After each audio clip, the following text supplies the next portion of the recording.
हगवणे कुटुंब चर्चेत आल्यानंतर त्यांचे अनेक कारनामे समोर आले। मात्र आता हगवणे कुटुंबाचा आणखी एक कारनामा समोर आलेला आहे। शशांक हगवणेनं जेसीबी व्यवहार प्रकरणी 11,70,000 रुपयांची फसवणूक केल्याचा प्रशांत येळवंडे यांनी आरोप केलाय।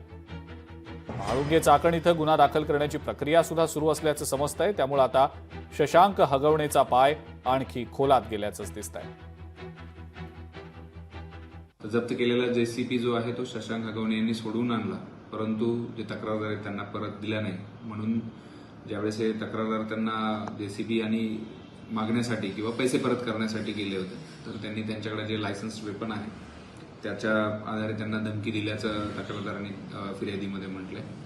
आणि याप्रमाणे शशांक हगवणे आणि लता हगवणे यांच्या विरुद्ध फसवणुकीचा व धमकी दिल्याचा गुन्हा म्हाळुंगे एमआयडीसी पोलीस स्टेशनमध्ये दाखल करण्यात आला आहे। त्याचा पुढील तपास पोलीस स्टेशन मार्फत करण्यात येतो।